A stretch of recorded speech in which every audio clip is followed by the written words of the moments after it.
Hi everybody, I'll introduce Mick O'Kane, who is Research Manager here at First Nations Legal and Research Services. He's previously held roles at the Tribunal and undertaken field work around Australia and in Ireland, which hopefully we can ask him about later. So welcome, Mick. Thanks very much. Thanks, Richard. Okay, I may not be able to work this, but I'm going to give it a go. This is maybe a little non sequitur from the previous talks. We had a gap in the program and I was asked to fill it, so I have. No good deeds go unpunished, but I feel that you will be getting the punishment for this good deed.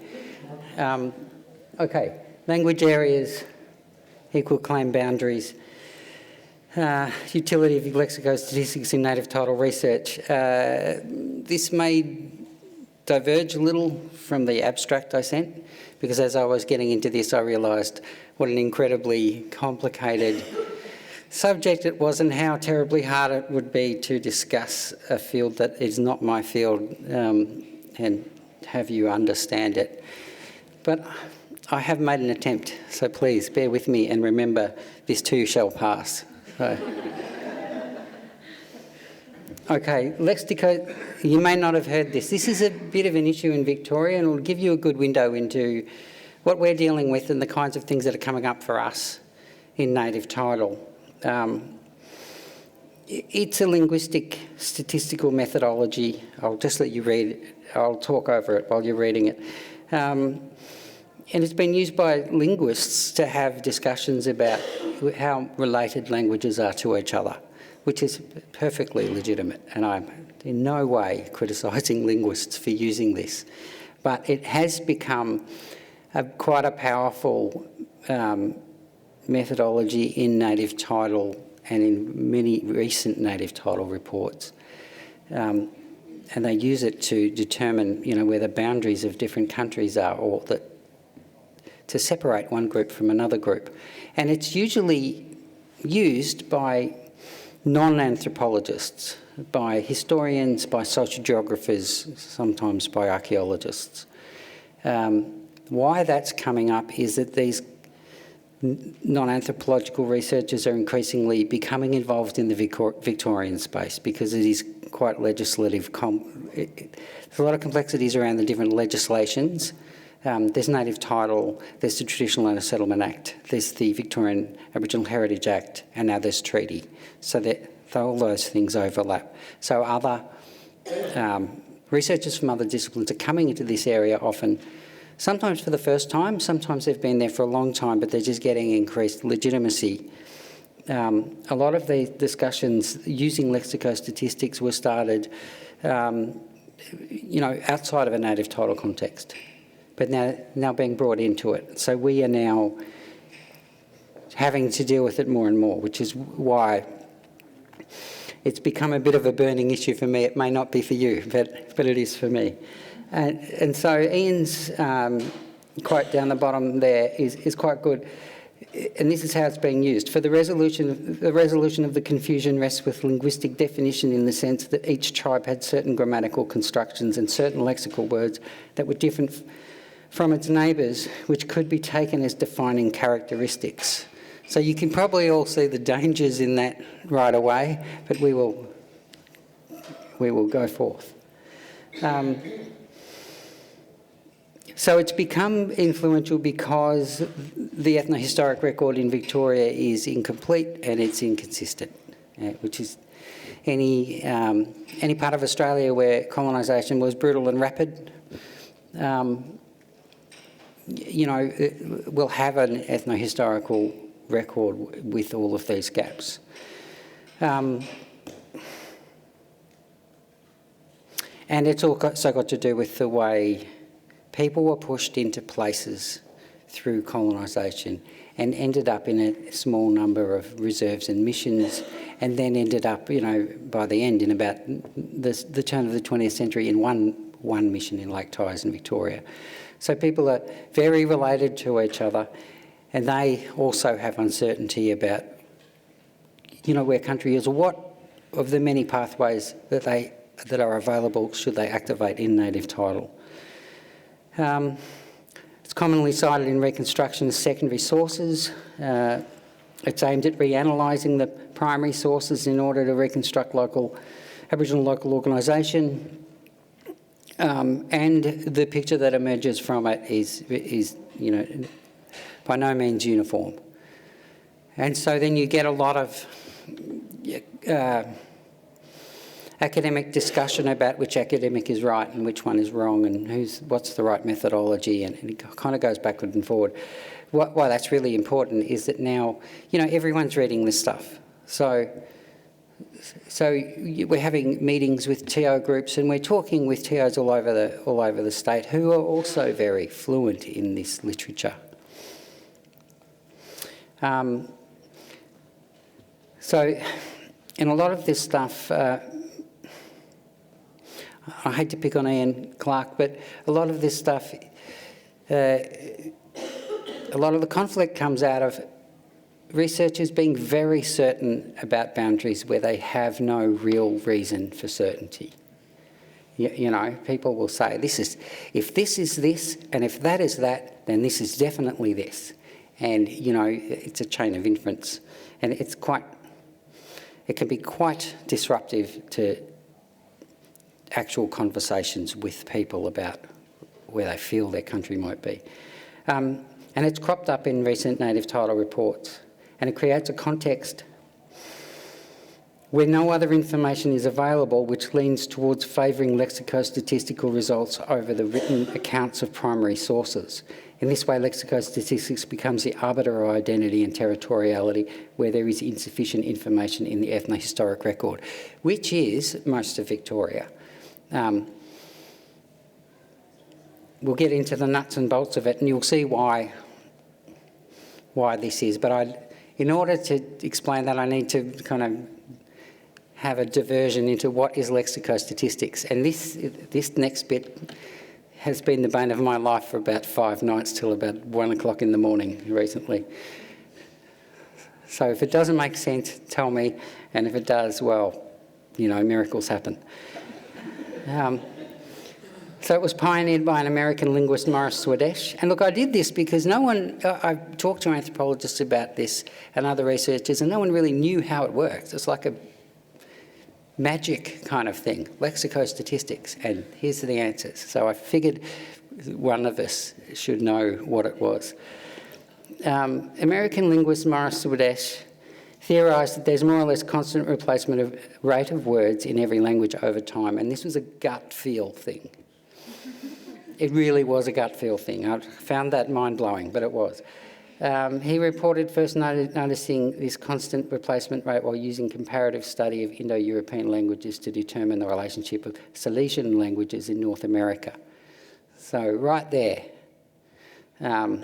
he's using Indo-European languages as his basis. Swadesh understood the constant rate of replacement to have implications for understanding the relationship between different languages related over thousands of years. So he thought these words change constantly at a constant rate over millennia. So if I can look at a language, a written language over millennia, then I can compare it with another written language, with a millennia of records, and find out how related those languages are. He also proposed the existence of, and this will alarm anthropologists, the existence of items of meaning which are both universal and non-cultural, and easily identifiable broad concepts which can be matched with simple terms in most languages.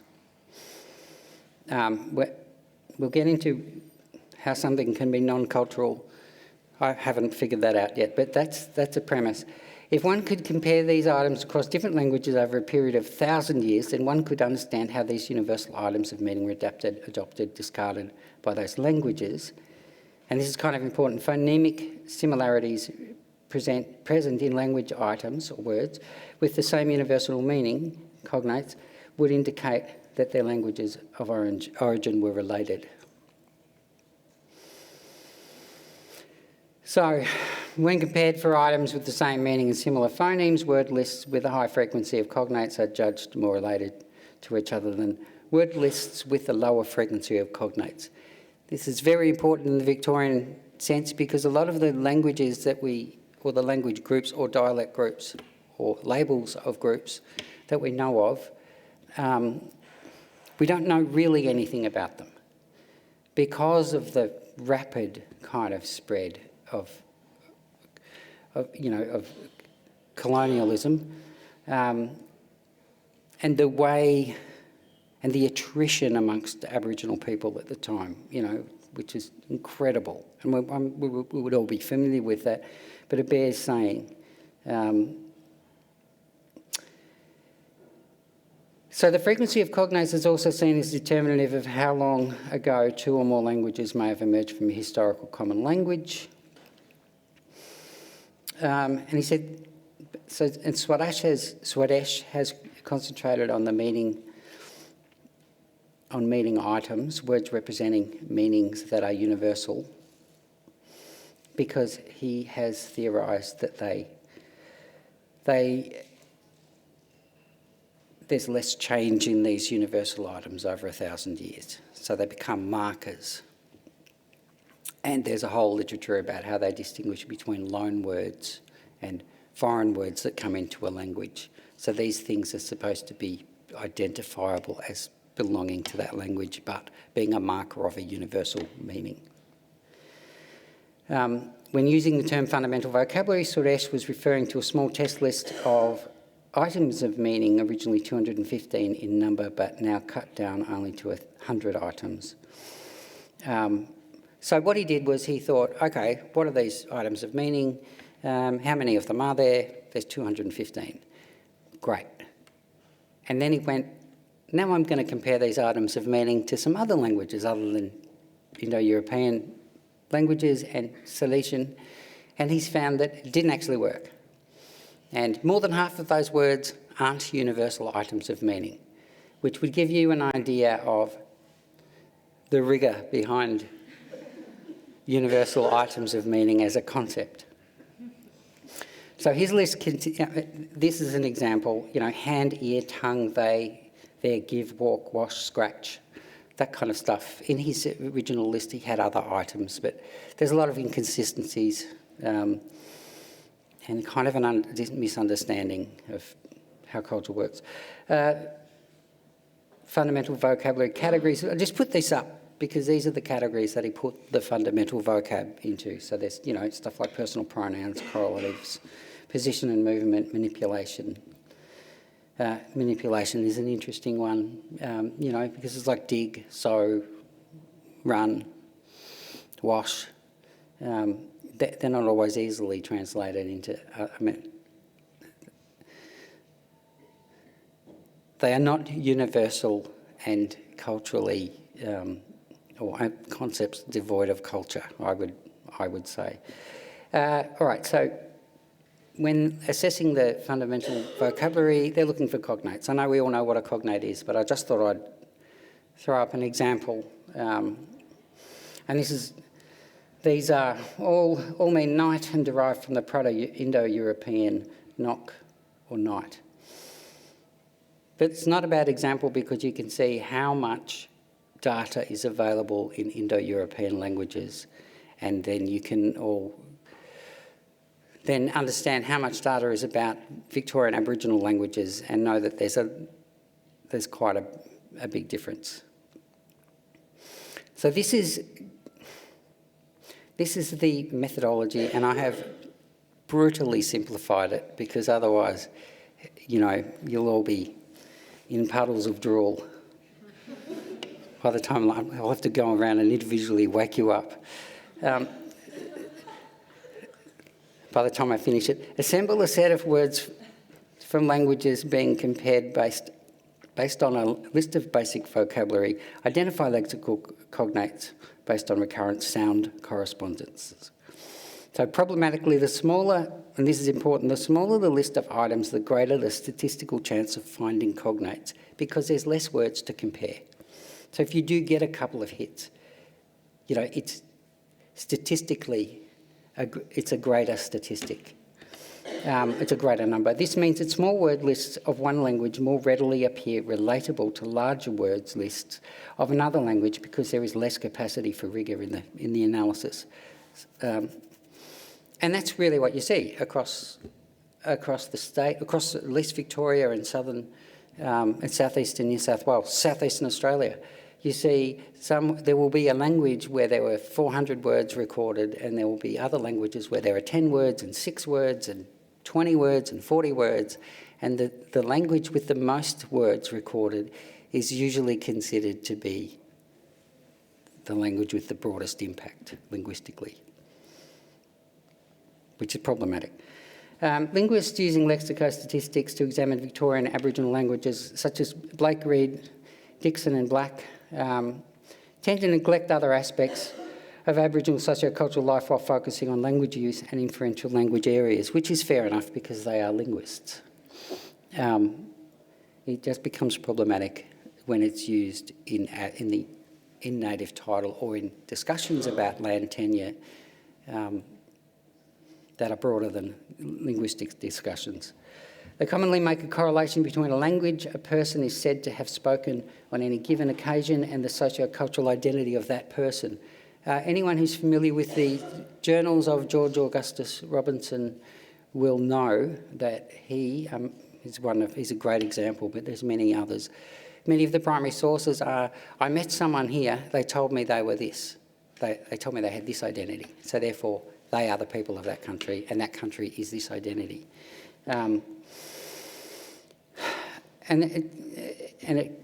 That's problematic because often when people are when George Robinson is talking to people, they are highly mobile.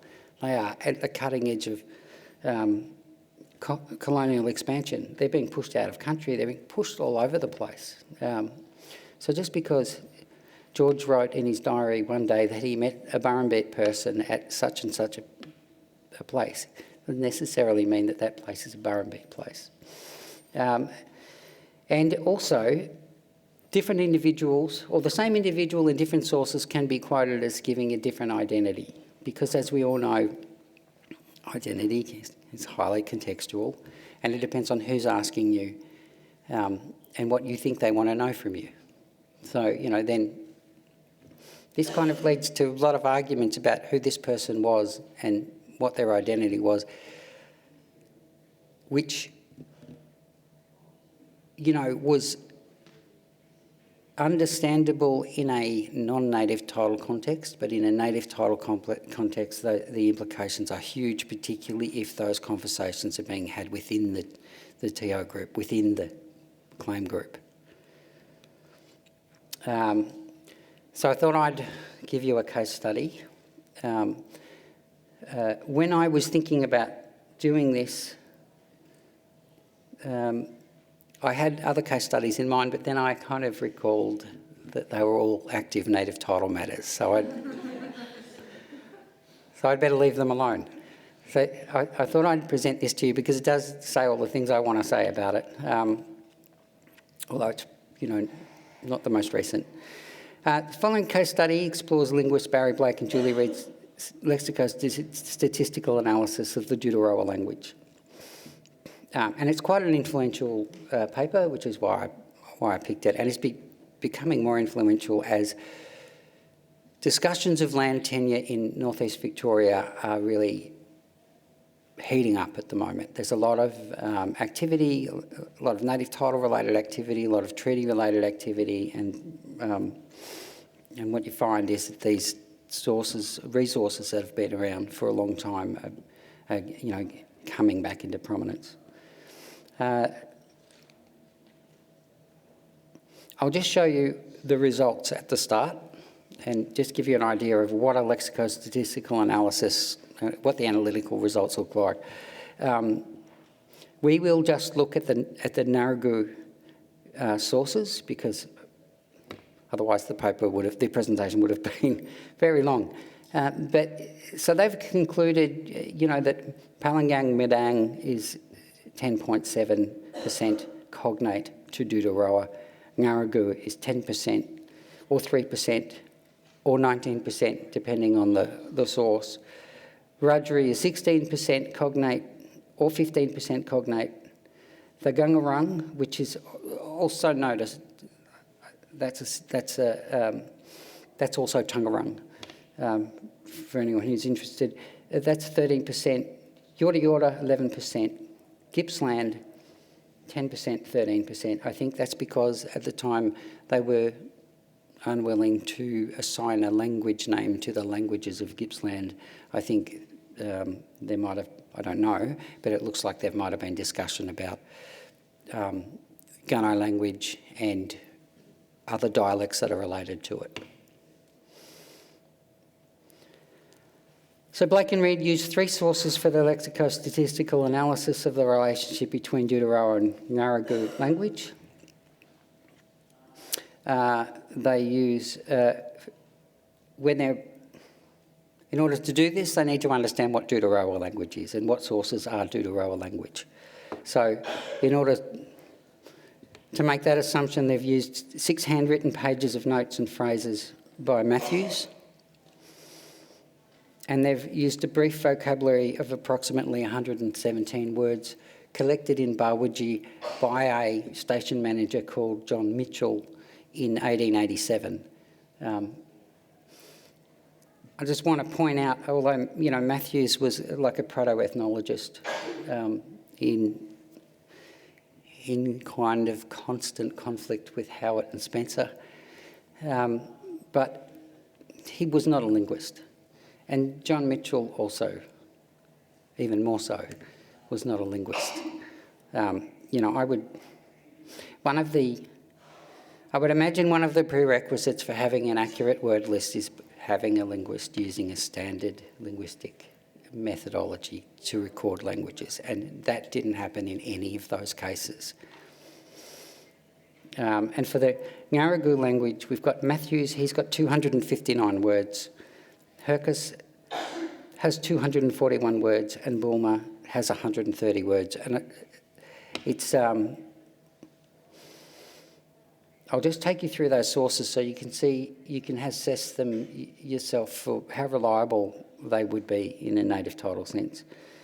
So in 1909, R.H. Matthews noted phrases and words of a language he describes as Dudarawa, taken from an interview with Neddy Wheeler, whom Matthews identified as belonging to the Jinamidang tribe.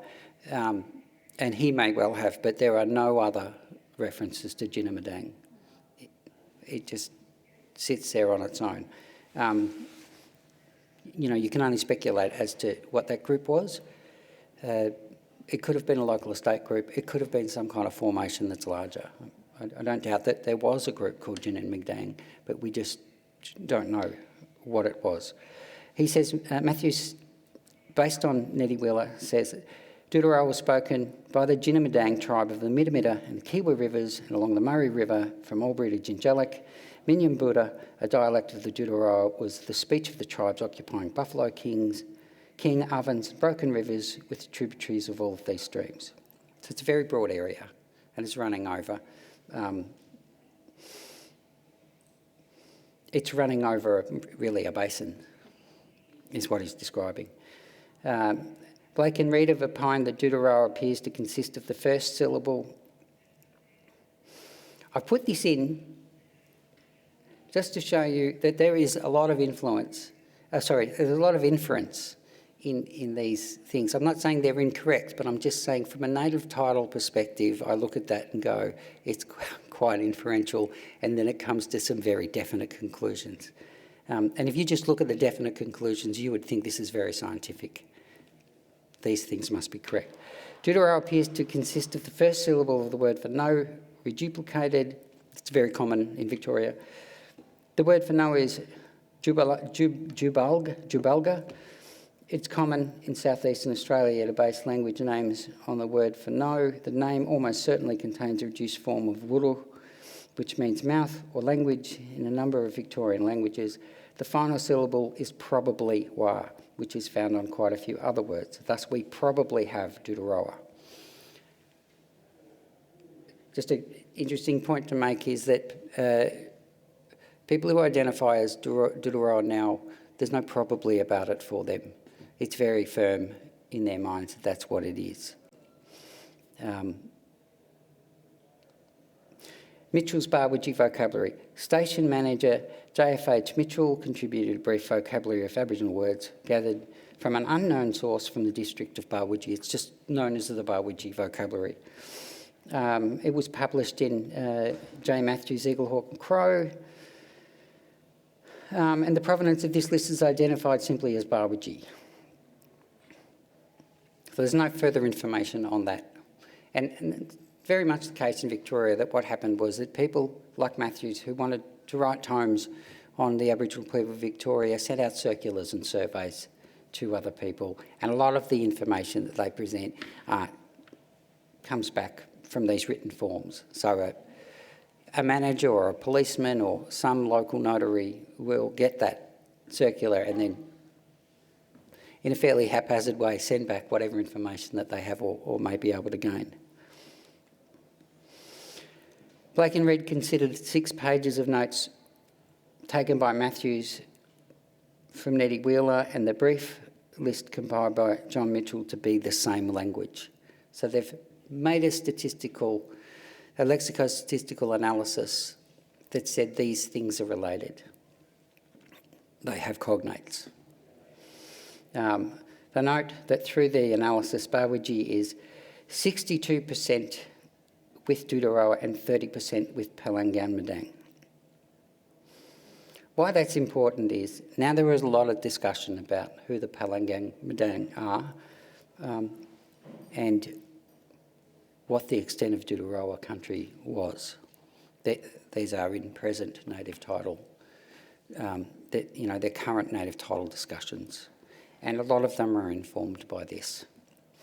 And when you think about the rigour behind lexicostatistics, you can kind of understand the alarm that one might have looking at this, because people will go, 62%, well, that's more than half, so they must be related.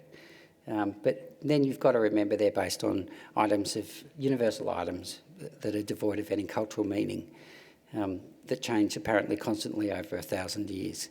And it makes you understand that it's a bit of a mirage. Leads to their conclusion that on the figures and allowing for the intrusion of non-local words, one could assume Barwidgee was a dialect spoken by the Jina Madang, probably a Western dialect bordering on the territory of the Palangang Madang. However, they also note there is, of course, a possibility that the informant mixed 2 distinct languages, not an impossibility, given that some non-local words are included. So it's a bit of a caveat, but it certainly doesn't take away from the illusion that 62% is more than half, and so they must be related, even though there might be some other words. Another source is Hercus's Ngarigu vocabulary. Everyone would be familiar with Louis Hercus's work, very thorough and very lauded linguist. Hercus reports that Ngarigu was once spoken on the southern Monaro from Bombala to Nimidabel, along the Upper Snowy Valley in the delegate area around the Goongerah. In Victoria, she notes little was known of this language apart from brief vocabulary by Matthews, etc. And she importantly makes her conventional linguistic analysis based on scanty published materials and on words recorded during a meeting in Orbost in 1963 at which a group of people who used traditional words in their otherwise English speech, which is quite a legitimate thing for a linguist to do. It just becomes problematic when those results influence people's understanding of territoriality in a native title setting. Matthews published a list of 260 words collected personally among the remnant of the Ngarigu natives, in his words, in the Monaro district, New South Wales, and they were arranged under the following headings. So, Matthews at least has some system. John Bulmer created a list of words he reported as being the language of the Omeo of the people of the Omeo. The list was first published by Kerr. Informant was most likely Jenny Cooper, who is well documented in Bulmer's diaries and became a source of Howitt's understanding of where the people of Omeo, what their identity was. He thought they were a people called the Thedera, which, sounds like a cognate of Deuteroa. Even to me, that sounds like a cognate of Deuteroa.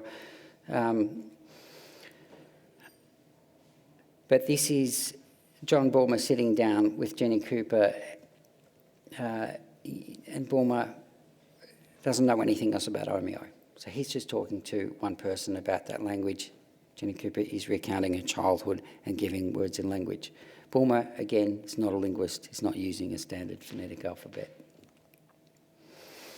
So looking at this, using a combination of Matthew's description of Deuteroa language area, Howitt's description of the language area of the Thedera Mitang, Blake and Reid locate the Deuteroa Thedera Mitang Barwiji to the south of Tangambalanga, to the east of the Ovens River, to the north of Mount Buffalo, and to the west of Tom Grogan's. They also include the Barwiji vocabulary as a Deuteroa dialect based on their lexico-statistical comparison.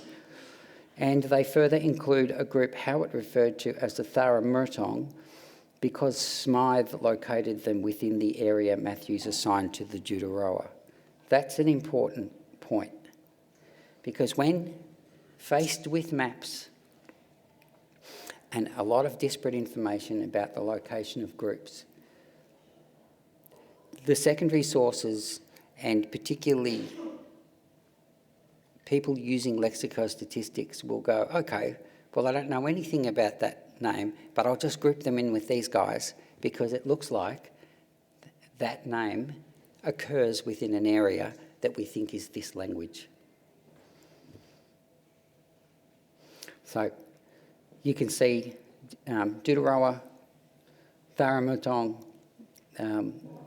Barwiji is sort of a little bit north, a little bit south of Tangambalanga, and it's a broad language area. And you must have seen many maps like this where there's names in kind of vague areas. That gets translated into boundaries, like maps with hard territorial boundaries in native title reports. And then there are many arguments over, it's like trench warfare, you go forward a little bit, you come back a little bit, over where the boundaries lie, and it's often based on this kind of non-anthropological vision of Aboriginal land tenure. Blake and Reid opine that the low instance of cognates in the respective word lists show that Deuteroa language is not closely related to any other language of its neighbours. It led to some native title researchers, linguists, historians and some anthropologists to conclude Deuteroa-speaking people did not share country in common with non-Deuteroa-speaking people. Deuteroa-speaking people are culturally distinct from all of their neighbours.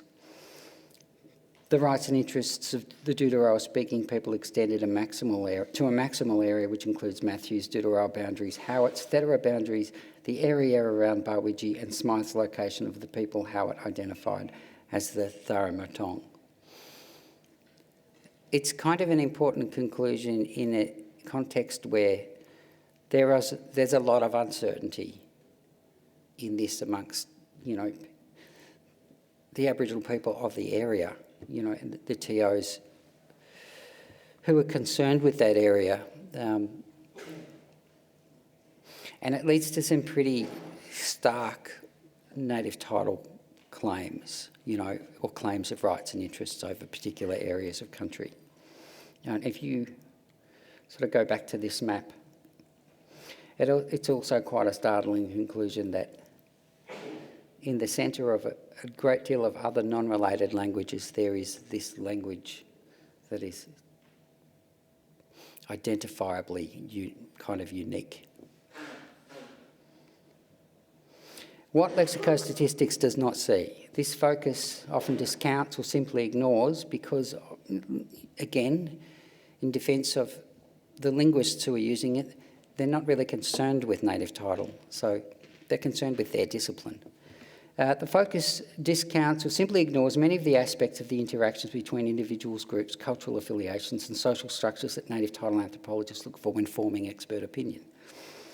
For instance, beyond language affiliation, anthropologists investigate such things as normative society, spirituality, dreamings, law, ceremonial affiliations, totemic associations, kinship systems or networks, trade networks, seasonal abundance, cultural influence, etc., etc. There are so many things that you can look at beyond language to understand the lives of people, even from such a long way away. That it just strikes me that a focus on language to determine boundaries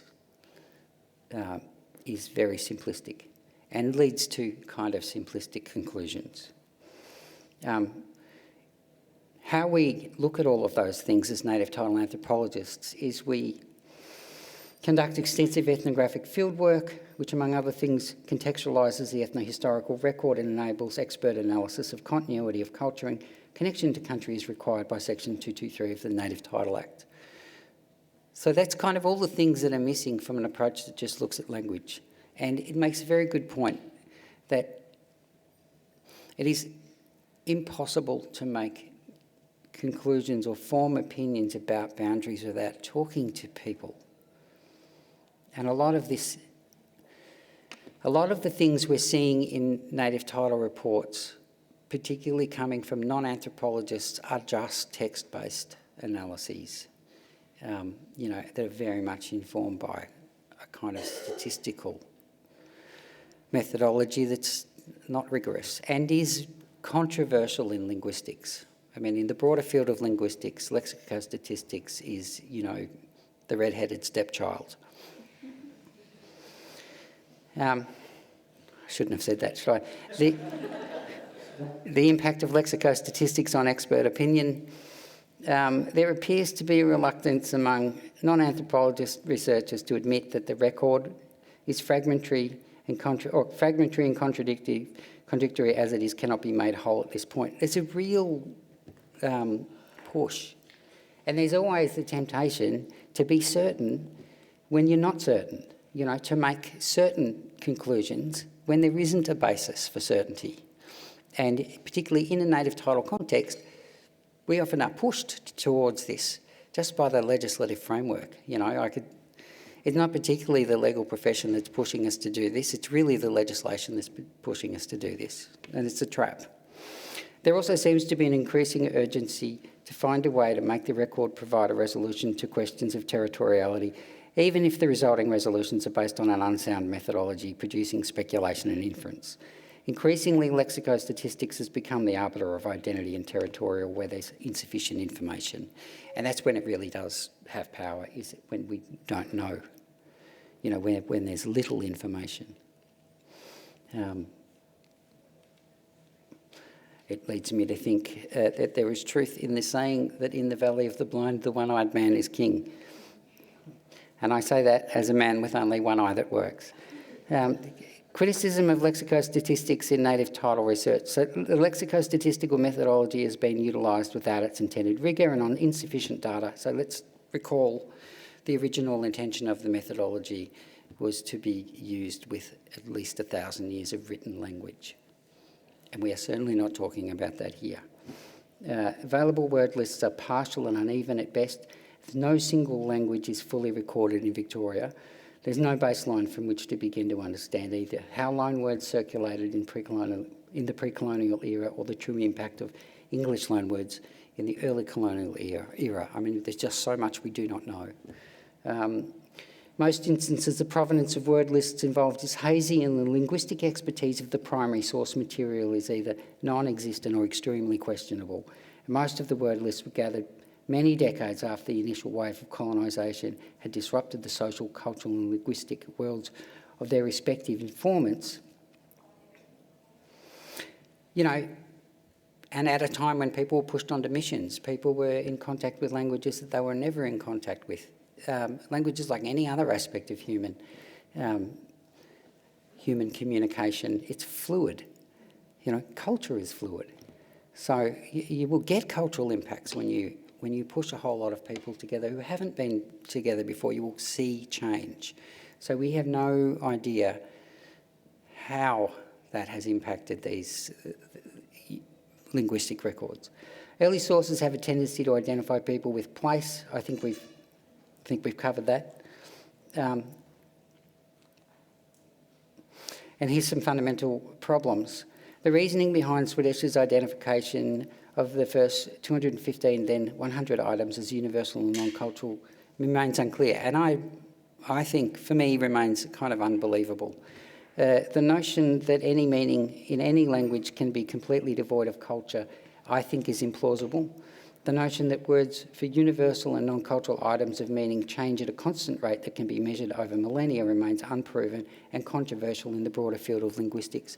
And many of the people using lexicostatistics will say this. If you read Blake and Reid, if you read Dixon, even Paul Blake will say it, that it's not a certain methodology. And, we have to go back to Maurice Swedesh's gut feel in 1955. I don't know where that came from, but I'm sure it was not rigorous. We did that one. Difficult to understand how one would draw the line between items which are universal and non-cultural and items which are language-specific and culture. Take, for instance, the Inuit, the many Inuit words for snow. They're all culturally specific. Snow is surely a physical phenomenon that happens in many other places in the world, but I don't think it's understood in the same manner all over the world because people have different cultural lives all over the world and different impacts. Swedesh's underlying belief in the evolutionary important link of all human languages is not an appropriate basis for the discussion of sociocultural identity within the context of native title anthropology. So that's an evolutionary perspective. That's saying basically there was one human language and then it diverged into 2 human languages, became, 4 human languages, became 8, blah, blah, blah. So it really reminded me of something I looked at in the second year of my undergraduate study where somebody had, and someone might know this, but someone in France had conducted an experiment and got a child and isolated that child for 10 years and thought that child will then start to speak the human language. And that didn't work out so well. So I'm just making the point that having an evolutionary an evolutionary approaching this with an evolutionary mindset is the wrong mindset. Hodger notes that Swedesh's list contains items in English such as cut, pull, dig, squeeze that are hard to match in other languages and are subject to more frequent replacement than other universal and non-cultural items. And there's a whole lot of other words that he didn't put in that we don't know why he didn't put them in. They just didn't make the cut for some reason. And I've given the last word to Jacques Guy just to really emphasise that this is not a universally accepted methodology in linguistics. Like chess, horse races and floral games, the practice of lexicostatistics advances our understanding of lexicostatistics. Lexicostatistics is to the reconstruction of prehistoric language families like chess is to real-life warfare. As the rules of chess are divorced from the realities of war, so the methods of lexicostatistics are divorced from the realities of language evolution in at least 3 ways: by counting loanwords as cognates, by proceeding as if language evolved at the same rate always and everywhere, and by reconstituting family trees as if sampling errors did not exist. I mean, that's a whole nother argument. There are sampling errors and statistics are not gospel, and they can be manipulated. Damn lies and statistics. Okay, so I'll leave you with this, just some considerations. Is lexicostatistics sufficiently understood by practitioners of other disciplines, like us, who utilise its results in native title research. It bothered me that there isn't, while these things are influential, we don't have a great grasp of them. And we really should, and our colleagues in other disciplines who are in native title who are using them, they should also understand what it is that they're using, rather than just getting a statistic from a book and saying, well, clearly this language is 62% related to that language. Can lexicostatistical analysis be considered expert testimony given its methodological underpinnings? I would say no. Is lexicostatistics a reliable method for native title research in its own right? Again, I have problems with that. If not, are there instances in which lexicostatistics can reliably assist other native title methodologies? I suppose that's an open question. Yeah, I can imagine it could be of assistance in some instances, but to be relied upon for boundaries and territoriality, for me that's a bridge too far. And I suppose I'll also leave you with the other. This is just part of a broader conversation about how we look at boundaries in native title. We are, and the point was made. I think David might have made it, or Kevin, or both. That we are asked to put lines on maps. That's really what it's all about. It's the two big issues in native title are group composition and boundaries. They are the things that will hold a native title claim up for years and years and years, because all of the conflicts play out in those two things. Anytime where you feel like there's an easy solution and an obvious line to put on a map is probably the time when we should go, hang on a minute, something's wrong, or maybe I should wait till tomorrow when I'm sober and then think about this. Right, thanks very much.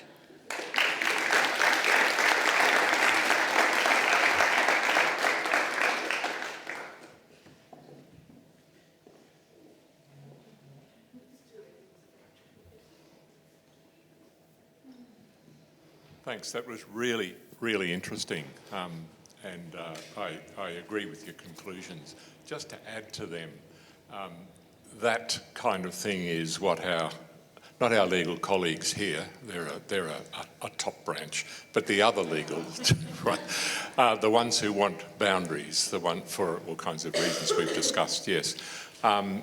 This would buy straight into it, but I think there's a number of things that are missing. One is, which I think we anthropologists can well factor into it, that unlike our system where languages are developed in particular locations for particular reasons, very, very typically in the Aboriginal traditional world, languages themselves were placed in country along with the totemic centres, along with all this deep, deep kind of religious system by those creator heroes. They are in place, they are left there. It makes a nonsense of the Mortimer, the language is the society, because there is this underlying religious system, as it was in the past, in which the languages were left. They talk about it. The next thing is, in my own experience, and I'm thinking of on the edge of periphery of your ancestral connection to Victoria and where you work, the Buganditj down the southwest there. There's a fascinating history of the southern Ngarrindjeri, whose country came down and where they met.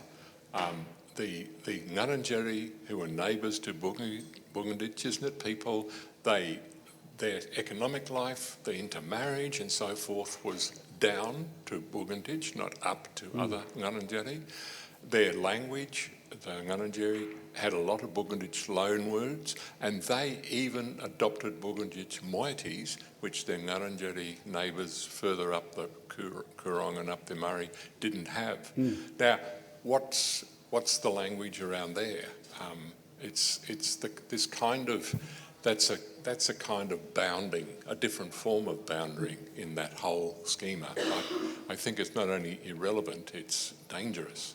And then another experience in Aurukun, the major language, Wik Munkan spoken along the river, its nearest neighbour is Kanju. They're very, very similar languages, but Kanju have moieties, Wik people don't. Wik people see no connection at all with Kanju, but they do with other peoples with profoundly different languages, but part of that cultural block very deeply. So these things have to be carefully examined, not adopt one methodology as part of this is who it is, this is who they are.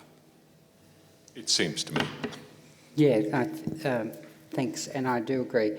And where that's really important is the methodologies like lexicostatistics become powerful where we don't know, where people don't know the things that you just said. They may be unknown, and we may never know them. And so, while during the process of native title or the other legislations that are applicable, people are kind of grasping on. They're like life rafts to people who are drowning. Oh my God, how are we going to ever sort this out? Oh, I've got this methodology, it'll work. Yeah. Mick, I've got a question. It seems to me in the argument that just put forward with the original author of it, that really in many ways he's talking about human evolutionary processes in language. And then we've leapt from there into historical documentary sources, if you like. So I see a bit of a tension there in the conceptualisation of this argument as it might be used in the contemporary. But I wanted to ask really about where Tyndale fits in this, and whether that's an overlay or whether there's a tension in how people see the Tyndale boundaries and this linguistic boundaries. Yeah, thanks. That's a really good question. Look, the other part of the Swadesh's original sort of conceptualisation that I didn't go into was glottochronology. I mean, he was really interested in that, the evolution of languages. And that gained traction for a while in linguistic circles and then fell off because apparently it didn't stack up. But I can't tell you why, because I'm not a linguist. And I've already strayed way into dangerous territory. Tyndale, look, I see them in the same... People use the Tyndale maps in the same way that they're using the linguistic boundaries or lexicostatistics. They, where there is uncertainty, they grab onto them. For a lot of the linguists in Victoria went into the field, Louise Hercus was one of them, with Tyndale's maps. And they would interview people who had some language, and they would say, okay, well, where are you from? I'm from here. I'm from Swan Hill. Well, then you are a Wamba Wamba person, or I'm from here. Well, you must be this person or that person. They didn't critique or investigate Tyndale's maps. They just took them and said, okay, Norman Tyndale said that this is the way it was, and so this is the way it is. And let's not forget, Tyndale was an entomologist. So he was very good at categorising things. And that's what he was really doing his whole career. He was doing it in a different field and maybe in a different way, but he was really doing that, making categories and then getting things to fit in them. And I see his maps as another category, which, he put people into. So I think there is some overlay in the use of these things. You will look at, Ian Clark, Sue Wesson, there are others that I can't remember at the moment. They mention, well, I've got Tyndale's map and I've got these lexicostatistical analyses from Black and Reed or from whoever it is, and I'm putting them together, and that's giving me real certainty about, this person was definitely had that cultural identity and they were definitely part of this language group, and that language group was definitely part of this area. And where we get into trouble with that today is it might be 4 or 5 different people might have said with certainty that they know who this person was and where their language area, and there might be 4 or 5 different certain language areas for that person. And then other people will change their mind over the years and have 4 or 5 different positions that are published about the identity of someone or where a specific language area is. And it will depend on which version people are using of the same secondary source author that will affect their opinion about where a particular group is. So there's definitely crossover, and Tyndale has had and continues to and will continue to have great impact on our understanding of these language area boundaries. Thanks, Mick. That was wildly different to how I'm used to thinking. So I'm not sure I quite got it.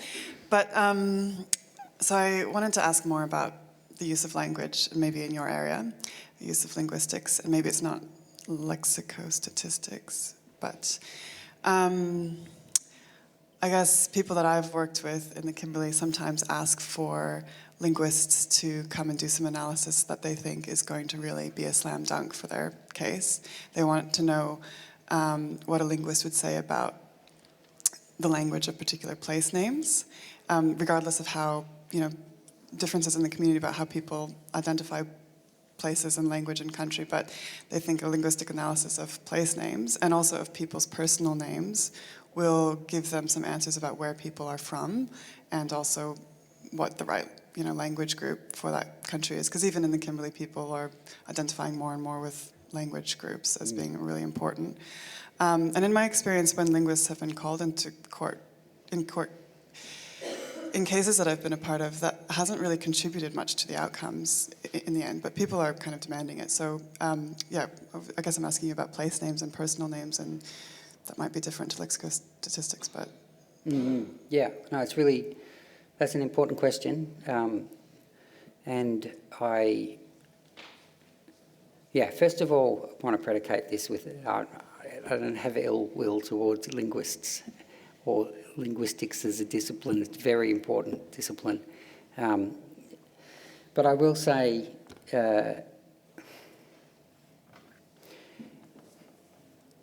many place names have exonyms and endonyms, same as many groups do. So there's a emekinetic view of a people. People have different identities when they're facing different ways.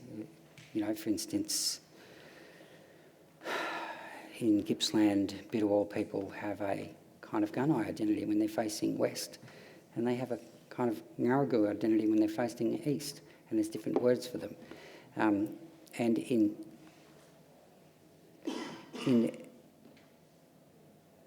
locations that are on the boundaries of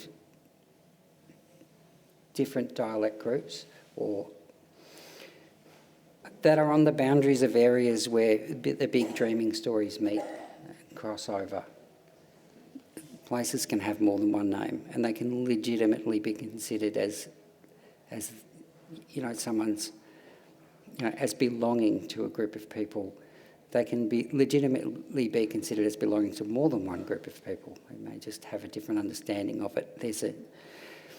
There's a cave in Gippsland, which is the sort of founding cave for one of the big dreamings that runs all the way up the coast through to Melbourne from Wilson's Promontory, and that is where one of the heroes went, and it's where. And the journey down to that cave is a very important story, but that cave itself is conjointly kind of owned. In the literature, it looks very much like one group had access to it, and one group gave access to it, and the other group had access to it. So I would say, yes, there is definitely use in understanding linguistically what people call places. But going back to what David just said, I think it's probably of less use if you don't understand how those places are linked to the stories of that country, to the dreamings of that place, the underlying spirituality and religiosity of those things. They would be much more important markers of who has authority in those places, I would imagine, than the actual name that has survived to this point. Thanks, Mick. You've described a methodology which is basically inferences based on speculative presuppositions and minuscule amounts of data. There was a paper that I was meant to mention yesterday, and I think I missed it because I was rushing through the last part. It's by Alan Rumsey in 2010, I think it is, which looks at Aboriginal languages generally as a continuous field and the distinctions between languages varying depending on the circumstances in which the differentiation is elicited. I'll give you the reference later, which just shows how problematic the inferences that are drawn out of these data are. But my question is, given that native title is federal court matter, what are the prospects of the proponents of this methodology being subjected to some vigorous cross-examination? Is that likely to ever happen? And can I have a ticket? That Yeah, no, would be I'll entertaining. bring the popcorn. Look, I think it's in Victoria, after Yorta Yorta, there was a massive chilling effect on native title, and the state has done a whole lot of things to try and get around that. This is the Traditional Owner Settlement Act, which there was a parallel legislation which ran for a while, but the state has dropped that. So now everything is back to native title, and it's all about consent determination.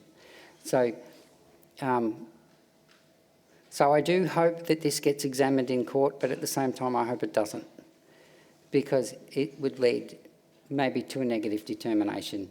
Where it's troubling but powerful is in the mediation of native title before it gets to court.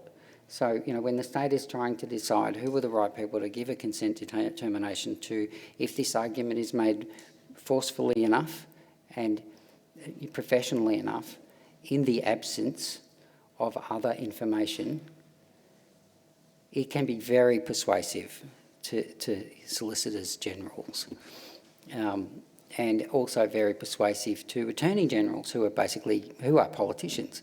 So if people want to win, if any political party wants to win before the next election and these things pop up, they will go, hey, I suppose now I'll never get a job in government, but they'll say, great, look, that's excellent. And what will happen is a whole lot of other mechanisms will swing into place to kind of force people into this box. And they will be, and we will all know them, they will be things like, even though you don't like it, this is the offer. Take this offer, and then you can go forward. Even though it's, you may feel to your very bones that it's not correct. If you, who or whatever claim group it is, take this offer, we can now move on. So it becomes a really, really powerful kind of manipulation. I suppose that's, and thanks for the question, because that's kind of what really, really troubles me about this, is that these conversations will be had between, they will be had a long way away from the TOs, and the TOs will get the end of this conversation and it will be a yes or no. So that's, it's very problematic. But yes, if it ever went to court and if there was a context in which it could go to court and not impact heavily on people who really need recognition, then I would be all for it, and I think they should make a movie out of it. Maybe we could get Tom Cruise. No.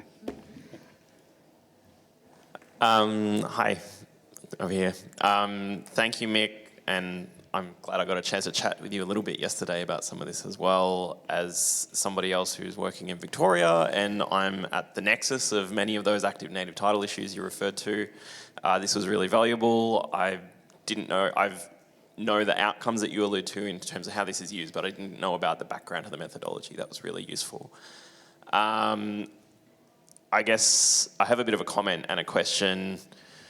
Yes, so I won't go into details of what's going on too much, but just very briefly, like Wurundjeri Woi-wurrung are currently dealing with like 4 separate matters with 5 different groups, and this stuff about language comes up in every instance. So it's very prominent here, and I've only been working in Victoria a few months, and I clocked it very quickly, and I've reached the same kind of conclusions that you have.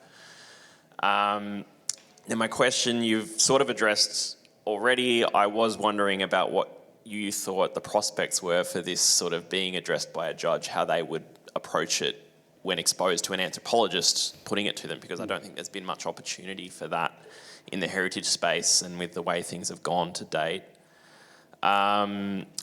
So I guess my question then becomes, in a context where they're trying not to get things to go to litigation and to cross-examination, they want consent determinations.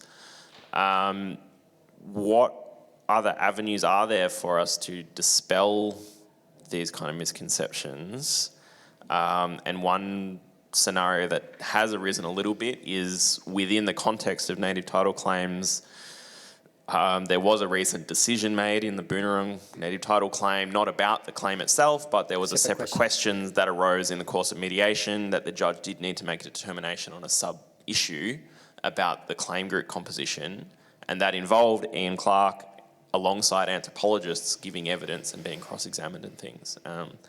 So that is like one possible context where even in a claim that ultimately goes to consent determination, there may be scope for a judge to comment on expert evidence about this kind of thing. So I was wondering if you had any thoughts about that and how that plays into the credibility that these things are afforded in Victoria.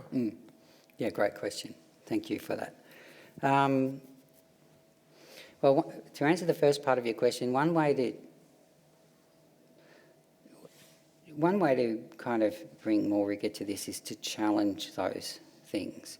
Because what happens, and it was alluded to yesterday,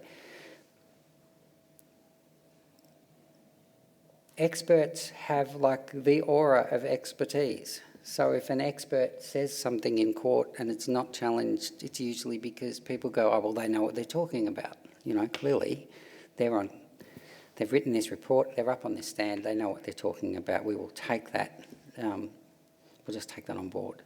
And it hasn't really been challenged. And one of my issues with it, and the way Ian uses it as well, is that they use it uncritically, in the same way that Tyndale's maps used to be used, uncritically. There's no, well, what is the methodology? Do you know what the methodology is? It would be like me reading to you a report on, I don't know, dentistry, or some kind of forensic report about someone who was murdered. You know, I have no idea what the science is, but I'm reading these things out, and if I'm judged an expert by the court, then I have authority. So I think challenge that authority in every way possible, and do it well before it gets to court, because the people we need to convince that it is unsound are the lawyers that are taking the cases and the barristers.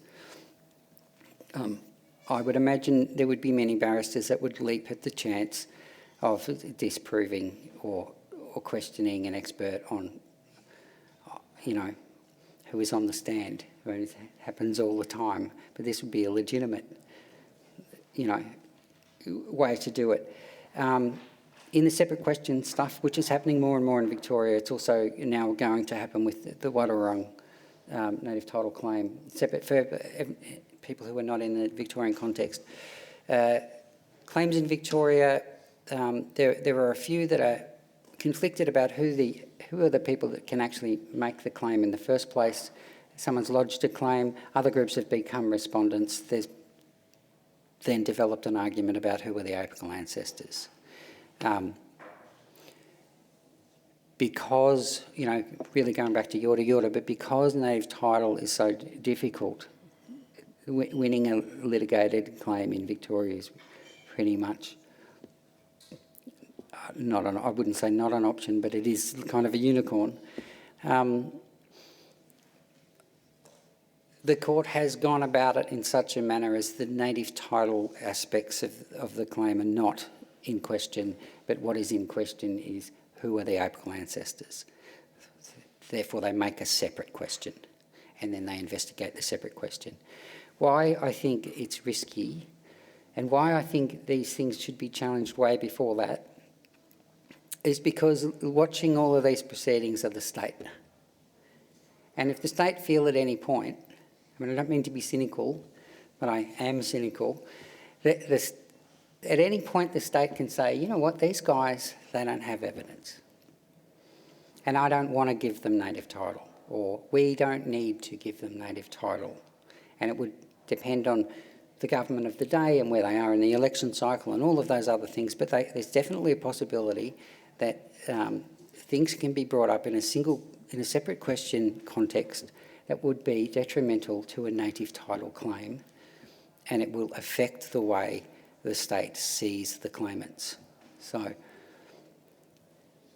I would say very important to get it out front and have the battle before it goes, you know, near the court, just for everyone's benefit.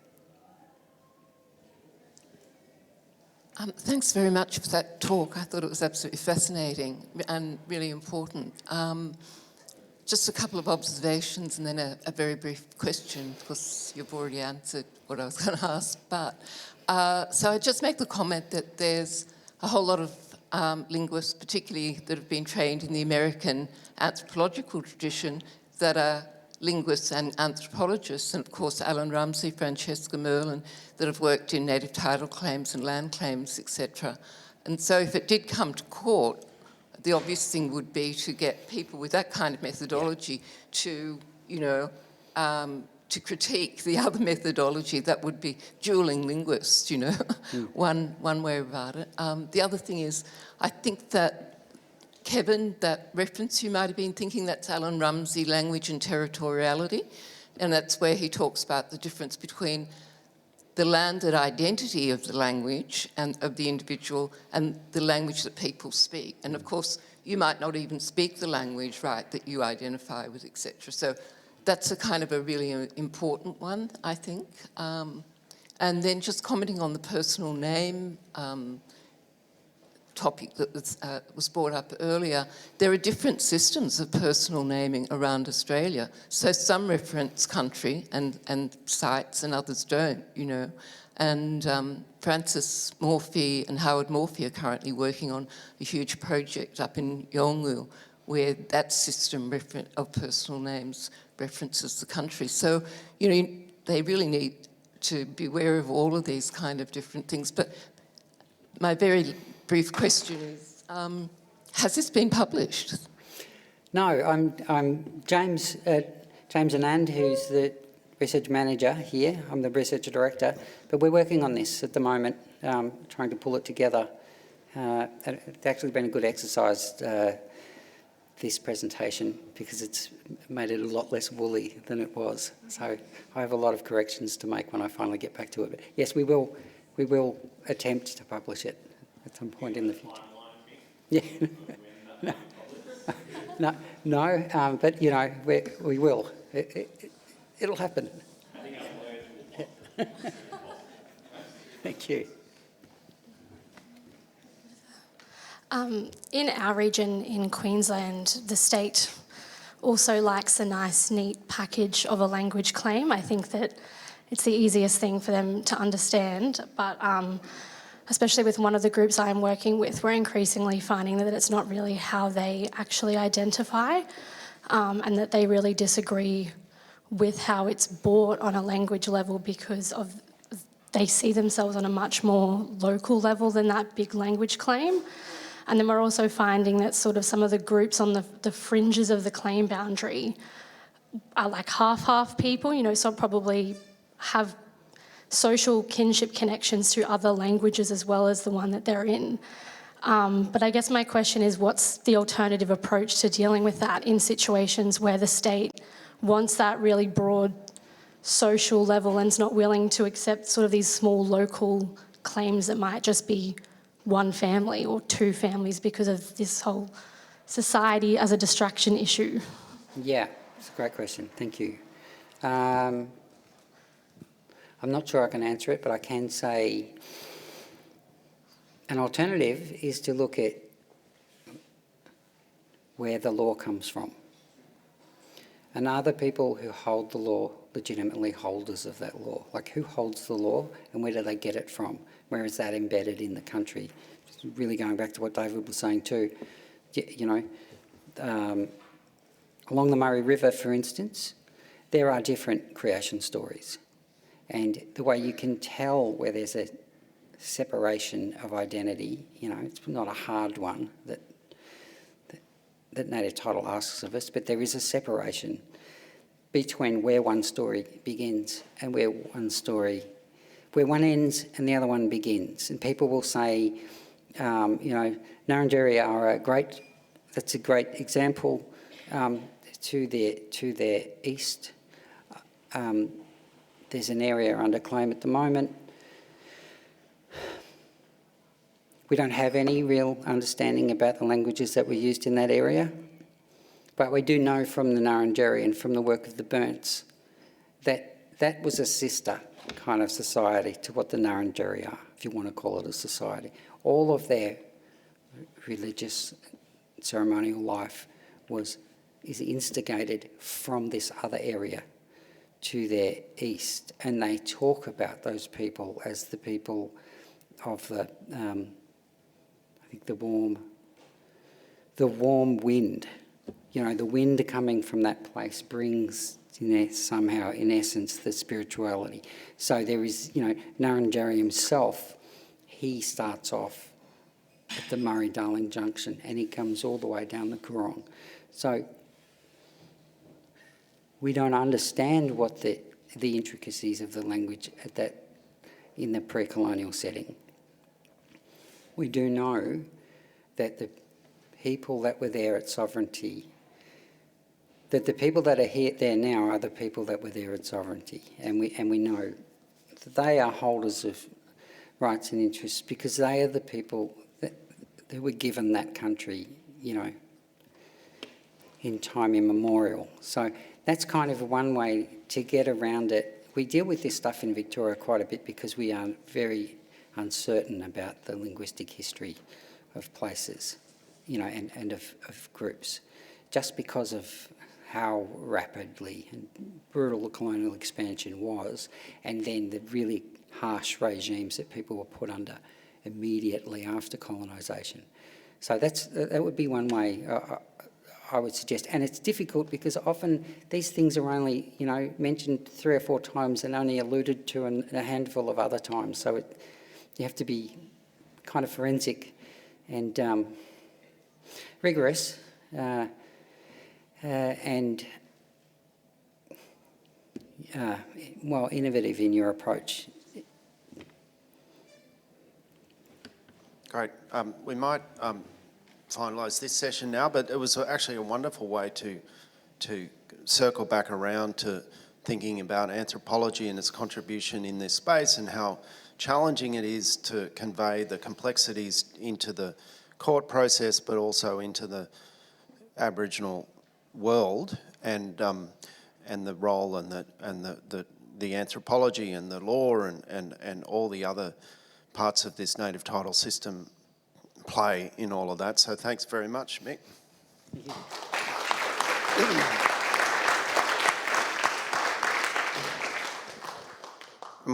It's the end sort of our formal program. We've got another event afterwards, which I'll ask Julie to explain. But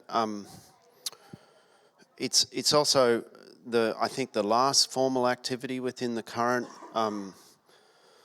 iteration of the Centre for Native Title Anthropology, and I think speaking for myself, or from my own perspective, it's been a wonderful learning experience, and I hope that everybody's gotten a lot out of it. And of course, people have put a lot into it, so thank you to the speakers, but also just for me to say thank you to Julie for the wonderful work in pulling all of this together, and it's a huge effort to make things go so smoothly, as we all know, and everything has gone wonderfully smoothly. And so just from my own behalf, I'll say thank you to Julie, and I think that I'll pass over because I think other people also want to thank you, Julie, but perhaps we can have the first round of applause to Julie.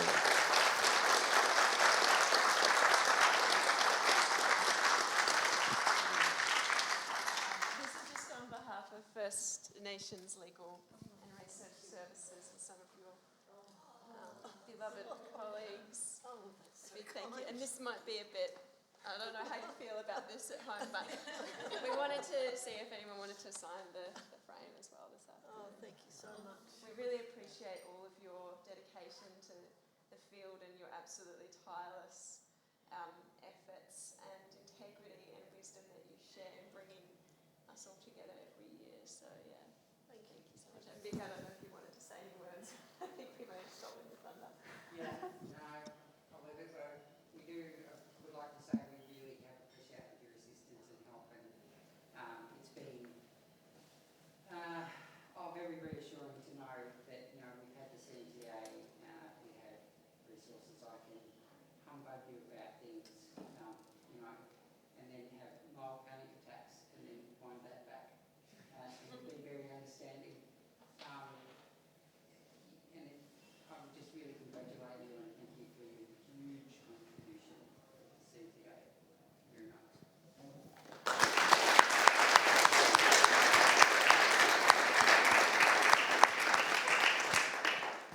Look, thank you so much. Someone said to me when I started this job nearly 10 years ago, it's incredibly boring. It hasn't been boring at all. And in fact, one of the fantastic things has been to see so many people who are new in their roles blossom with confidence and authority. And for me, that's been terrific because we've grown our community of practice and we've got people here now who are ready to take on all sorts of things, who are mentoring other people now, who are stepping up in various ways, and that's been a terrific journey for me to see. And if I've contributed in any way to that, I'm very grateful to have had the opportunity. I want to thank one of our directors who's here, Petronella, and David Trigger, who's not here. Both of them are stepping down. I think many of you know that. But both of them have been the front of house for CNTA, and they've done a lot of work to step up on occasions and give papers and so on, and that's been grateful. And they've also supported me, which has been terrific. I also want to say that Dave Martin, who is my colleague and partner, has done a lot behind the scenes which you wouldn't know of. But in the early days when we were struggling with the website and so on, David taught himself how to put things up on the web, how to do some of the podcasts. Kim McCall is another person who has really enhanced our ability when we couldn't afford to have someone as fantastic as Right Edge doing the filming and so on. So from the sector, there's been various people who've really contributed to what we now have. And my hope, of course, is that we'll go forward to even bigger and better things in the next iteration of the contract. But I do want to say some thank yous to the United Company who've done the catering and so forth here today, to First Nations for hosting us.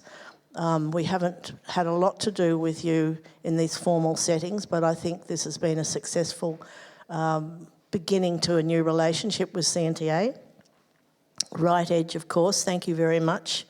And to presenters and chairs, we've also appreciated your contributions today, which we all need. People from the sector to take the opportunity for your own personal growth as much as the community's growth.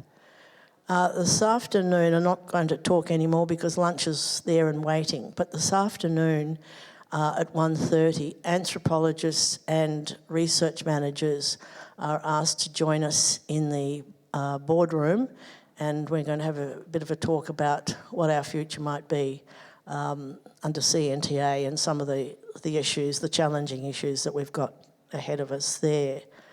So is there anything I've left out? Yes, thank you for the lawyers.